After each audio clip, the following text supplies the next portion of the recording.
অনেক অনেক শুভেচ্ছা ও শুভ কামনা জানিয়ে শুরু করতে যাচ্ছি স্বাস্থ্য বিষয়ক সাপ্তাহিক আয়োজন ফার্স্ট এইড। সঞ্চালনায় আমি ডাক্তার ফাতিহা শাফি আছি আপনাদের সাথে, আর থাকছি অনুষ্ঠানের পুরোটা সময় জুড়ে। দর্শক, আপনারা জানেন আমরা এই অনুষ্ঠানে চেষ্টা করি যে কোনো একটি সমস্যা এবং তার চিকিৎসা এবং প্রতিকার প্রতিরোধ কিভাবে করতে হয় সেই বিষয় নিয়ে আলোচনা করার চেষ্টা করি। আজও এর ব্যত্যয় ঘটেনি। আজ আমাদের অনুষ্ঠানের বিষয়বস্তু চূড়ান্ত করা হয়েছে কোনোই ব্যথার কারণ ও চিকিৎসা। আর এ বিষয়ে কথা বলার জন্য আমাদের সাথে অতিথি হিসেবে আছেন ডাক্তার মোহাম্মদ শফিউল্লাহ প্রধান, বাত ব্যথা, প্যারালাইসিস ও রিহ্যাব ফিজিও বিশেষজ্ঞ, ডিপিআরসি। আমন্ত্রণ আপনাকে আমাদের আজকের এই আয়োজনে। আপনাকে অনেক ধন্যবাদ। এটিএন নিউজকে অসংখ্য ধন্যবাদ। যেরকমটা অনুষ্ঠানের শুরুতে বলছিলাম, সমসাময়িক যে কোনো একটি অসুবিধার কথা আমরা এই অনুষ্ঠানে তুলে ধরার চেষ্টা করি এবং খুবই কমন একটি কথা, সেটি হচ্ছে কোনোই ব্যথা।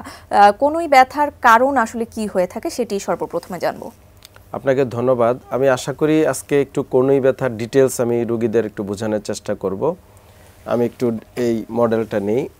এটা আমাদের মানে যে আর্মের এবারে এখানে হিউমেরাসের লোয়ার এন্ড এবং এই ফোর আর্মের আপার এন্ড, এটা হচ্ছে আমাদের কনুই। এই অনেকের ধারণা মনে হয় উপরে একটা বোনস, নিচে আরেকটা বোনস। আসলে নিচে দুইটা বোনস থাকে। একটা হচ্ছে আলনা, যেটা ভিতরে থাকে এই পাশেরটা, আর এটা হচ্ছে রেডিয়াস। তাহলে এই যে কনুই বা এলবো জোড়াটা হচ্ছে মূলত তিনটা বোনস নিয়ে গঠিত। একটা হচ্ছে হিউমেরাসের লোয়ার এন্ড, আপনার আলনা এবং হচ্ছে রেডিয়াস। এই যে কনুই বা এলবো জোড়াটা, এটা একটা complex variety of synovial joint. এখানে যেমন একটার সাথে একটা বোনস জয়েন্ট তৈরি হয়েছে, পাশাপাশি এখানে কিন্তু অনেক বাইন্ডিংস লিগামেন্ট আছে। এবং খুবই ইম্পর্টেন্ট আমাদের হাতের একটা জোড়া, এই জোড়াতে যে কোনো বড় কোনো ইনজুরি, ডিজিজ বা প্রবলেম হলে কিন্তু একটা হাত প্যারালাইসিস হতে পারে। আর মূল কারণটা হচ্ছে এই জোড়াটার আপনার চারপাশ দিয়ে ইম্পর্টেন্ট তিনটা নার্ভ যায়। আমাদের যেমন একটা হচ্ছে মিডিয়ান নার্ভ, একটা হচ্ছে আলনার নার্ভ, আর একটা হচ্ছে রেডিয়াল নার্ভ। তো এই হাতের এই নার্ভগুলো খুবই ইম্পর্টেন্ট। দেখা যায় যদি কোনো কারণে নার্ভগুলো এই জোড়ার মধ্যে কোনোভাবে কম্প্রেসড হলো, ইনজুর্ড হলো, তখন কিন্তু ব্যথা তো অ্যানাদার ইস্যু, একটা হাত প্যারালাইসিস হয়ে যেতে পারে। প্রায় আমরা কমনলি এটা দেখি। এই জোড়া একটা এমন একটা সমস্যা যেটা এই জোড়াতে আসলে ডায়াগনোসিস একজন স্পেশালিস্ট, মানে যারা দীর্ঘদিন বাত ব্যথা নিয়ে কাজ করে, ওনারা ছাড়া ডায়াগনোসিস করা খুব টাফ। অনেকে এলবো জোড়ার ব্যথা নিয়ে ঘুরছে, রুগী এদিক সেদিক যাচ্ছে, একের পর এক বিভিন্ন জায়গায় থেরাপি দিতেছে। আপনি জানেন এখন থেরাপিটা মানুষ ব্যথা হলেই থেরাপি দিতে চলে যায় নিজে নিজে, ডাক্তারের পারমিশন ছাড়াই। এটা যে একটা ভয়ানক ঘটনা ঘটতেছে রুগীরা জানে না, যেখানে সেখানে থেরাপি দিতেছে এবং যেখানে থেরাপি দেওয়া যাবে না সেই রোগেও থেরাপি দিতেছে। তো এলবোতে দেখা যায় যে কমনলি আমরা যে সমস্যাগুলো পাই সেটা হচ্ছে ইপিকন্ডাইলাইটিস। আমাদের এই যে হিউমেরাসের বাহিরের যে এপিকন্ডাইল আছে, এই যে মানে যে বোনসটা আছে, একটু প্রবৃদ্ধি আছে এখানে, এই ইপিকন্ডাইল, এখানে ইপিকন্ডাইলাইটিস হতে পারে ল্যাটারাল ইপিকন্ডাইলাইটিস, অথবা ভিতরে হতে পারে আমরা বলি মিডিয়াল ইপিকন্ডাইলাইটিস। তো এই ল্যাটারাল ইপিকন্ডাইলাইটিসটা হচ্ছে আপনাকে another name is tennis elbow, common use হয়, মানে কমন টেনিস প্লেয়ারদের এই প্রবলেমটা বেশি হয় আমরা, এবং আমাদের মা বোনদের বেশি হয়। তারপরে হচ্ছে যারা শ্রমিক পেশাজীবী তাদের বেশি হয়, যারা হাতের কাজ বেশি করে, যারা গাড়ি ড্রাইভ বেশি করে, যারা ধরেন এই যে হ্যামারের কাজ করে বা কাপড় কাচা, মানে হাতের ওভার ইউজ যখন হয় তখন এই টেনিস এলবোটা কমন। এবং সেম আবার ভিতরে হয় গলফার্স এলবো। গলফ মানে দুইটা খেলার সাথে ইনজুরির সাথে রিলেটেড, এবং গলফ প্লেয়ারদেরও এই ইনজুরিটা সবচেয়ে কমনলি হয়। তারপরে এই যে ওলিক্রেনন প্রসেস, এই ওলিক্রেনন প্রসেসের এখানে কিন্তু বার্সাইটিস হতে পারে, মানে আমাদের তো বিভিন্ন লিম্ফ নোড থাকে, বার্সাগুলা থাকে, এই বার্সাগুলা প্রদাহ হতে পারে, এই ফ্র্যাকচার হতে পারে। প্রায়ই আমরা দেখি এলবো ফ্র্যাকচার নিয়ে রোগী ঘুরছে। অনেক সময় এখানে টিউবারকুলোসিস হতে পারে, মানে টিবি রোগ হতে পারে। অনেক সময় আপনার ক্যান্সারের মতো প্রবলেম দেখা দিতে পারে। অনেক সময় ইনজুরি কমনলি প্রায় হয়, যেমন কাজের কারণে, বিভিন্ন কারণে, যেটা হচ্ছে ডিসলোকেশন হতে পারে, মানে বোনস একটা থেকে একটা সরে যেতে পারে। তারপরে হচ্ছে বিভিন্ন আর্থ্রাইটিস, যেমন হাড় ক্ষয় রোগ, জোড়া ক্ষয় রোগ আমরা বলি অস্টিওআর্থ্রাইটিস। অস্টিওআর্থ্রাইটিস হতে পারে, রিউমাটয়েড আর্থ্রাইটিস হতে পারে। অনেক সময় আপনার ঘাড়ের প্রবলেম এলবোতে আসতে পারে, মানে প্রায় রুগী আমাদের কাছে এলবো পেইন নিয়ে আসে, আমরা অ্যাসেস করি, দেখি না এলবোতে কোনো প্রবলেম নেই, প্রবলেম রিগার্ডিং আপনার ঘাড়। অনেক সময় কনুইর প্রবলেম মানে রিস্টের প্রবলেম কিন্তু আপনার এলবোতে পেইন হতে পারে, মানে পুরো হাতটা পেইন হতে পারে। তো এই কনুই ব্যথার অন্যতম কারণ হচ্ছে ইনজুরি, মানে একটা সবচেয়ে কমন যে কারণগুলো। তারপরে হচ্ছে অ্যানাদার ডিজিজ ডিসঅর্ডার, যেটা আমি এতে পূর্বে বললাম, এগুলো হচ্ছে কমন। তাছাড়া এই যে বাইন্ডিং যে লিগামেন্টগুলো আছে, অনেক লিগামেন্ট আছে এখানে, এই লিগামেন্টগুলো স্প্রেন হতে পারে, মাসেল স্ট্রেইন হতে পারে, স্প্রেন হতে পারে, হ্যাঁ, যে কোনো আঘাত পরবর্তী সমস্যা হতে পারে, ওভার ইউজ থেকে। ধরেন অতিরিক্ত একটা হাত আপনি বেশি কাজ করছেন সারাদিন আপনার পেশাগত কারণে, আর একটা হাতের কোনো ব্যবহার নেই, এই যে বাইলেটারাল ইউজের অভাবে তখন দেখা যায় যে আপনার একটা হাতে এই কনি ব্যথা বা কনি প্রবলেম হতে পারে। এগুলো হচ্ছে কমন। আচ্ছা, আমাদের সামাজিক যোগাযোগ মাধ্যমে আমরা অনেকগুলো প্রশ্ন পেয়েছি, তার মধ্যে থেকে কিছু প্রশ্ন আমরা রাখছি। একজন জানতে চেয়েছেন, স্যার আমি ফ্রান্স প্রবাসী বাংলাদেশি, আমার গ্রামের বাড়ি নারায়ণগঞ্জ, আমার বয়স 42 বছর, দীর্ঘদিন ধরে আমার বাম হাতের কনুইয়ে ব্যথা করে এক্স-রে করেছিলাম কিন্তু কিছু ধরা পড়েনি, কখনো ব্যথা বা আঘাতও পাইনি, ওষুধ খেলে ব্যথা একটু কমে আবার বাড়ে, এখন আমার করণীয় কি? এটা কমন, আমাদের এই যে প্রবাসীরা প্রায় এসব সমস্যা নিয়ে আমার কাছে ডিপিআরসিতে আসে। ফ্রান্সে যে আছেন ওনার আসলে এক্সরেতে এলবোর যদি কোনো প্রবলেম না পাওয়া যায় তাহলে বুঝতে হবে কোনো লিগামেন্ট বা মাসেল ইনজুরি, মানে আমরা লিগামেন্ট বা মাসেল ইনজুরিকে এক্সরে দিয়ে পাবো না। এক্সরেতে আমরা কি পেতে পারি, আপনার একটা ফ্র্যাকচার বা ডিসলোকেশন বা এনি প্যাথোলজি, কিছু চেঞ্জ আসতে পারে, সফট টিস্যু কালেকশন, ধরেন টিউমার যদি থাকে, এই জাতীয় প্রবলেমগুলো আমরা পেতে পারি।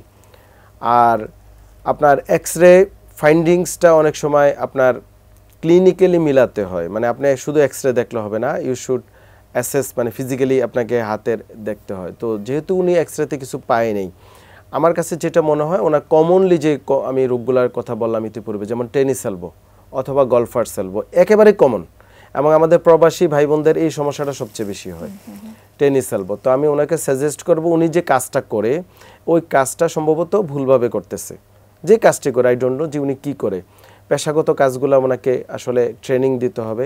এবং হাতের আমরা কিছু বলি মিলস এক্সারসাইজ, মিলস ম্যানিউভার, আমার ইউটিউব ফেসবুকে কিন্তু আমি দিয়ে রেখেছি অনেক এক্সারসাইজ রোগীদেরকে, ওনারা ওখান থেকে এগুলো শিখতে পারে। ব্যথানাশক ক্রিম বা মলম দিতে পারে, আমরা অনেক সময় এখানে সাপোর্ট দিই, টেনিস এলবো সাপোর্ট বলি, এগুলা বাহিরেও কিনতে পাওয়া যায়, এগুলা দিতে পারে। এবং অনেক ক্ষেত্রে কিছুদিন ব্যথার ওষুধ উনি খেতে পারে। এবং আমার যেটা মনে হয় ওনার ওই কাজের ধরনটা কোথায় ভুল হচ্ছে সেটা যদি উনি একটু অ্যাসেস করে, যে আমি কাজে কি অনেক বেশি স্ট্রেস দিচ্ছি কিনা, অনেক বেশি ইউজ হইতেছে কিনা, এই জিনিসগুলো ওনাকে খেয়াল করলে আমার মনে হয় এই সমস্যাটা ঠিক হয়ে আসবে। আচ্ছা, ডায়াগনোসিসটা আসলে সঠিকভাবে হওয়া উচিত। তো সেই প্রসঙ্গ ধরে আসলে জানতে চাচ্ছি যে আপনি যেরকমটা বলছেন যে এক্সরের মাধ্যমে আসলে কনফার্ম হওয়া যায় না, তাহলে কি কি উপায় আছে কনফার্ম হওয়ার জন্য? হ্যাঁ, আমরা আসলে আপনার এই এলবো পেইনের যে রোগীগুলো আমাদের কাছে আসে অনেক সময় ফুলা নিয়ে আসতে পারে, পেইনের সাথে ফুলে গিয়েছে, তারপরে পুরো হাত ফুলে যেতে পারে, পাশাপাশি শরীরের অন্য জোড়ার পেইনের কথা সে বলতে পারে, অন্যান্য জায়গার পেইনের কথা বলতে পারে, ফিভারের কথা বলতে পারে, এবং ক্ষুধামন্দা বা অন্যান্য ম্যালেজ মানে শারীরিক দুর্বলতা, বিভিন্ন সমস্যা সে নিয়ে আসতে পারে। এখন রোগীর হিস্ট্রি কি, মানে আমরা এখানে প্রত্যেকটা রোগীকে অ্যাড্রেস করি প্রথমত যে সে কোথায় থেকে আসলো, কোন দেশে সে জব করে, সে কি বিদেশে থাকে, কি কাজ করে, এটা একটা ইম্পর্টেন্ট। তারপরে বাংলাদেশেও থাকলেও সে কোনো আঘাত পেয়েছে কিনা বা বিদেশে কোনো আঘাত পেয়েছে কিনা, তার লাইফস্টাইলটা কি, এগুলো আমরা অ্যাসেস করি।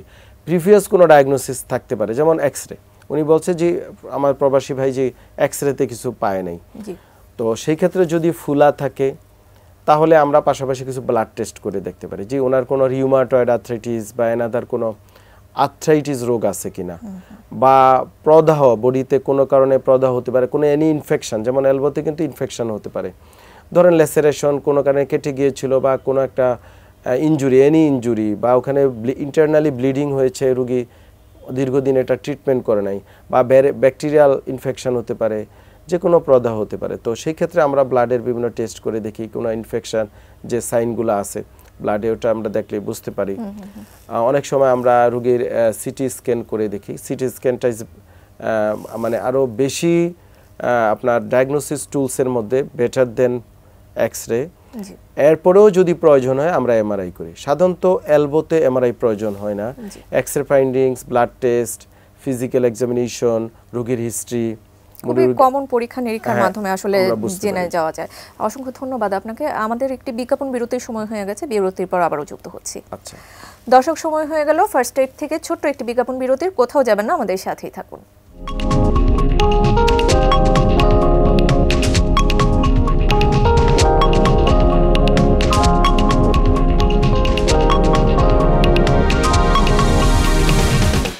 বিজ্ঞাপন বিরতির পর আবারও আমন্ত্রণ ফার্স্ট এইডে। আমরা কথা বলছিলাম কোনই ব্যথার কারণ ও চিকিৎসা নিয়ে।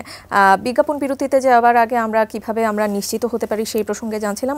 সেই সাথে আমাদের সামাজিক যোগাযোগ মাধ্যমে আরও কিছু প্রশ্ন এসেছে, সেখান থেকে কিছু প্রশ্ন রাখছি। একজন বলেছেন, স্যার আমি খুলনা থেকে বলছি, আমার নাম হাফিজা, বয়স 32, আমি গৃহিণী। অনেক দিন আগে হাতের কনুইয়ে আঘাত পেয়েছিলাম, এতদিন ভালোই ছিলাম, কয়েক সপ্তাহ যাবৎ আমার ব্যথাটা আবারও বেড়েছে, এখন কোন ডাক্তার দেখাবো? হ্যাঁ, ডাক্তার আসলে উনি আমার প্রথমত ওনার উত্তরটা দিয়ে দিই যে উনি লোকালি অবশ্যই উনি যে কোনো একজন এমবিবিএস ডাক্তার দেখাতে পারে বা একজন স্পেশালিস্ট, স্পেশালি যারা বাত ব্যথার ডাক্তার, বাত ব্যথা বিশেষজ্ঞ ডাক্তারকে উনি অবশ্যই দেখাতে পারে। যে কোনো post traumatic pain, elbow pain বলেন বা যে কোনো পেইনই, এবং উনি যেহেতু কনুইতে ব্যথা পেয়েছে, পোস্ট ট্রমাটিক পেইনে যে প্রবলেমটা হয় এটা রুগীদেরকে আসলে আমি বারবার সচেতন করি যে আপনি কোনো আঘাত পেলে সেটাকে আপনাকে কিন্তু পুনর্বাসন করতে হবে। পুনর্বাসন মিন্স আপনার মাসেলগুলোকে আবার স্ট্রেনদেন করতে হবে, জয়েন্টটা রেঞ্জ অফ মোশনকে আবার মেনটেন করতে হবে এবং আপনাকে প্রিভেন্টিভ মেজার নিতে হবে। না হলে যেটা হয়, আপনি যে জোড়ায় যখন আঘাত পাবেন দেখবেন প্লেয়ারদের হোক বা দীর্ঘমেয়াদী আঘাতের পরে ওখানে আর্থ্রাইটিস ডেভেলপ করে, অস্টিও আর্থ্রাইটিস একেবারেই কমন। মানে জোড়াতে আর্থ্রাইটিস আসবেই, প্রদাহ হলে আর্থ্রাইটিস আসবে। ধরেন উনি এক কনুইতে আঘাত পেল, আর একটা কোনো আঘাত পেল না, 4-5 বছর পর দেখা যাবে এটা আমরা এক্সরে করলাম, চেঞ্জ চলে আসছে, ডিজেনারেটিভ চেঞ্জ চলে আসছে।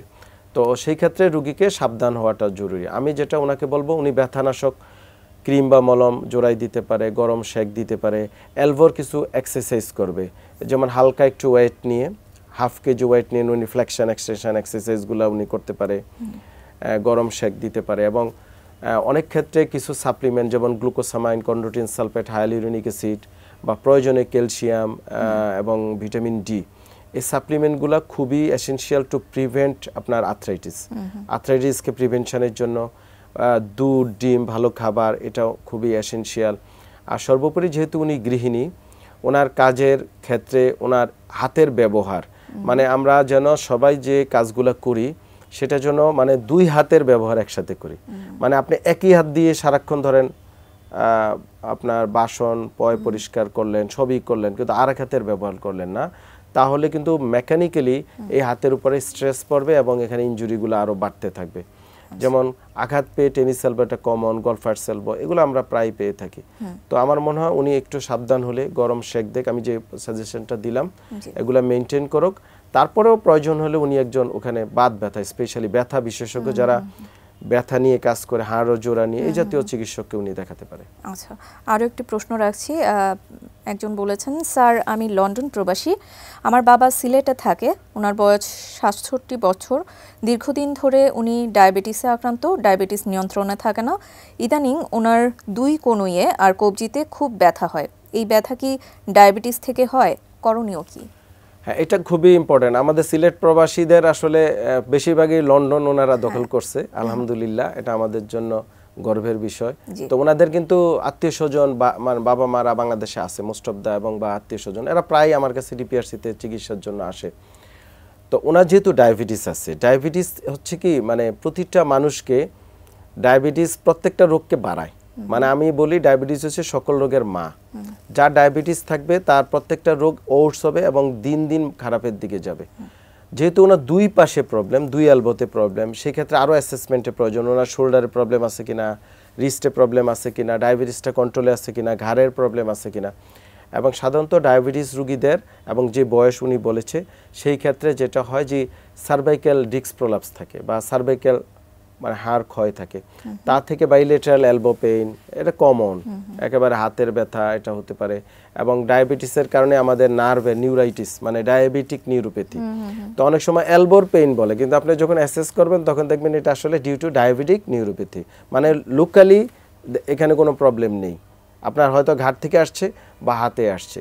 তো আমার মনে হয় ওনার বাবার যদি ডায়াবেটিসটা কন্ট্রোলে রাখে, স্পেশালি লোকালি ডাক্তার দেখিয়ে ডায়াবেটোলজিস্ট বা মেডিসিন স্পেশালিস্ট বা নিয়মকানুনগুলো মেনে চলা, ডায়াবেটিসের মানে রুলস রেগুলেশন আমার মনে হয় যে কোনো মানুষ এখন জানে যে কি খেতে হবে কি খেতে হবে না। এগুলোর পাশাপাশি উনি লোকালি একজন বাত ব্যথা বিশেষজ্ঞদের দেখাতে পারে, পাতলা বালিশ ব্যবহার করবে, বয়স্ক মানুষ সাবধানে কাজ করবে, ব্যথায় গরম সেক খুবই ইফেক্টিভ, এবং হাঁটার অভ্যাস করতে হবে, এবং ওনার ঘাড় অ্যাসেস করা খুবই জরুরি। আমার মনে হয় উনি একজন লোকালি বাত ব্যথা ডাক্তারকে দেখাতে পারে, দেখিয়ে তার পরবর্তীতে যদি ডাক্তার সাহেব হয়তো মেডিসিন বা বিভিন্ন ট্রিটমেন্ট ডায়াগনোসিস কনফার্ম করার পর অনেক সময় ফিজিওথেরাপি দেওয়া লাগতে পারে, বাট রোগ নির্ণয় না করে এবং প্রপার চিকিৎসকের তত্ত্বাবধান ছাড়া আমি কিন্তু দেখি বাংলাদেশে প্রায় বিভিন্ন জায়গায় ফিজিওথেরাপি দিচ্ছে যেখানে কোনো চিকিৎসক নেই, যে যার মতো করে দিচ্ছে, এবং রুগী ইনজুর নিয়ে এবং দুর্ঘটনা হয়ে আরও হাত প্যারালাইসিস হয়ে আমাদের কাছে আসছে। তো এটা একটু সাবধান হতে হবে, এবং ওনার মাধ্যমে বাকি দর্শকদেরকে আমি সাবধান করতে চাই। আচ্ছা, আরও একজন দর্শক প্রশ্ন রেখেছেন, তিনি বলেছেন আমার নাম লাবিব, বয়স 35 বছর, ফুটবল খেলতে গিয়ে আমার হাতের কনুইয়ে ব্যথা পেয়েছিলাম 3 মাস আগে, ব্যথা সম্পূর্ণ ভালো হয়ে গিয়েছিল, এখন হুট করে আবারও ব্যথা শুরু হয়েছে, এখন আমার করণীয় কি? এটি সমস্যা, মানে পোস্ট ট্রমাটিক পেইনগুলো বারবার রিকারেন্ট হয়, মানে আপনি ভালো হয়ে গেলেন আবার হয়। এর মূল কারণ হচ্ছে পুনর্বাসন না করা, রিহ্যাবিলিটেশন না করা, এবং প্রপার অ্যাসেসমেন্ট করে ট্রিটমেন্ট না দেওয়া। ধরেন প্রাইমারিলি উনি হয়তো ট্রিটমেন্ট ব্যথার ওষুধ খেয়েছে কিছুদিন, হ্যাঁ, আমরা অনেক সময় বলি ব্যথার ওষুধ ক্ষতিকর, ক্ষতিকর, ইটস ওকে, বাট আপনাকে কিন্তু প্রয়োজনে পেন কিলার দিতে হবে। যদি রুগীর একজন স্পেশালিস্ট, একজন ডাক্তার অবশ্যই জানে এই রুগীকে ব্যথার ওষুধ কোনটা দেওয়া যাবে বা কোনটা ওনার জন্য উপকার। আপনি যদি প্রদাহ না কমান, অ্যাকিউট প্রদাহ না কমালে তো আপনার প্রদাহ আরও বাড়তেই থাকবে, আরও ইনজুরি বাড়তেই থাকবে। তো অবশ্যই ব্যথার ওষুধ প্রয়োজনে উনি খেতে পারে, কিন্তু এখন যেহেতু আবার রিকারেন্ট হচ্ছে, আমার কাছে মনে হয় ইনজুরিটা ওনার পেশাগত কারণ বা চলাফেরার কোনো কারণে এই ইনজুরিটা আবার রিকারেন্ট হচ্ছে। উনি ওই দিকে একটু মনোযোগ দিচ্ছে, হাতে অনেক বেশি স্ট্রেস দিচ্ছে কিনা, যে কাজটা উনি করতেছে সেটাতে অতিরিক্ত স্ট্রেস দিচ্ছে কিনা। এবং পোস্ট ট্রমাটিক যেটা হয়, আপনার জয়েন্টের রেঞ্জ অফ মোশন কমে যায়, মাসেলের পাওয়ার কমে যায়, মাসেলের স্ট্রেংথ কমে যায়, নার্ভগুলা ইনজুরি থাকলে নার্ভের আপনার যে ইম্পালস এগুলো কমে আসে। সো এগুলোকে পুনর্বাসন চিকিৎসা করতে হবে। পুনর্বাসন চিকিৎসা আমরা বিভিন্ন মেশিনারিজ ব্যবহার করি, বিভিন্ন এক্সারসাইজ দিয়ে থাকি। ইট ডিপেন্ডস অন ডায়াগনোসিস এবং অ্যাসেসমেন্ট। তো উনি ব্যথায় গরম সেক দিতে পারে, হাতের কিছু সিম্পল এক্সারসাইজ করতে পারে। আমি কিছু সাপ্লিমেন্টের কথা এর আগে বলেছি, যেমন ভিটামিন ডি, তারপরে glucosamine, hyaluronic acid, collagen type 1-2, calcium, এগুলো ডাক্তারের পরামর্শ অনুযায়ী ওনারা নিতে পারে। আচ্ছা, আমরা ইতোপূর্বে জেনেছি যে ব্যথার সাথে আসলে প্যারালাইসিসের একটি সম্পৃক্ততা খুঁজে পাওয়া গেছে, কিভাবে আসলে ব্যথা থেকে প্যারালাইসিসের দিকে যেতে পারে? স্পেশালি এই কনুই ব্যথা রোগীদের প্রায়ই আমরা দেখি যে প্রথমত কনুই ব্যথা, তারপরে কিছুদিন পর সে আর হাত নাড়াতে পারে না, মানে পেইনের সাথে হাতের মুভমেন্ট কমে যায় বা গ্রিফ হচ্ছে না। কনুইতে যখন প্রবলেম হয় তখন কিন্তু আপনার ফোরআর্ম উইথ হ্যান্ড আপনার এফেক্ট হবেই। তো এটা একটা কমন, এর মূল কারণটা হচ্ছে যদি কোনো কারণে নার্ভ ইনভলভমেন্ট হয়। আমি ইতিপূর্বে আপনাকে এই যে আমাদের অ্যানাটমিক্যাল যে স্ট্রাকচারটা দেখেছি, যে আমাদের এখান দিয়ে একটা হচ্ছে পিছন দিয়ে আপনার কিছু নার্ভ যায়, আবার সামনে দিয়ে কিছু নার্ভ যায়, মিডিয়ান নার্ভ, আলনার নার্ভ এবং রেডিয়াল নার্ভটা পিছন দিক দিয়ে যায়, আলনার ভিতর দিয়ে যায় এবং মিডিয়ান নার্ভটা সামনের দিক দিয়ে যায় আমাদের।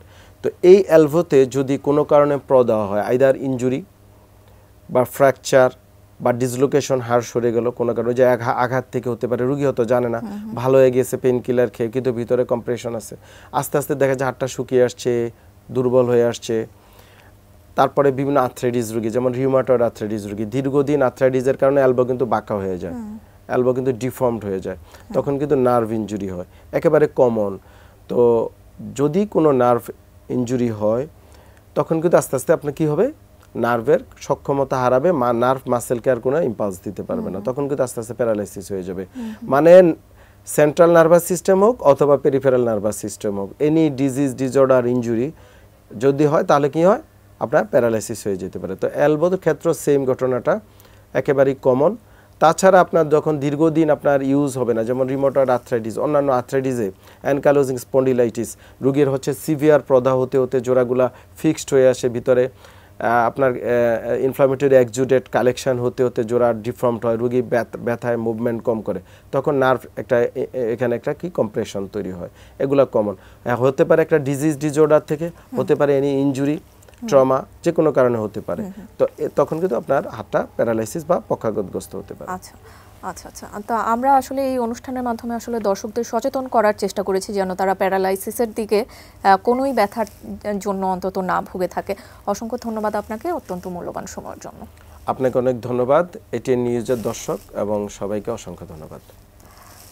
দর্শক আপনাদেরও অসংখ্য ধন্যবাদ আমাদের সাথে এতক্ষণ যুক্ত থাকার জন্য। এই অনুষ্ঠানের মাধ্যমে কোনোই ব্যথার কারণ ও চিকিৎসা সম্পর্কে আপনারা জানতে পেরেছেন, আর আপনারা জানলে আমরা অনুষ্ঠানের সার্থকতা খুঁজে পাবো। পরবর্তী পর্ব দেখার আমন্ত্রণ জানিয়ে আজকের মতো এখানেই শেষ করছি। সে পর্যন্ত সবাই ভালো থাকবেন, সুস্থ থাকবেন, এটিএন নিউজের সাথেই থাকবেন।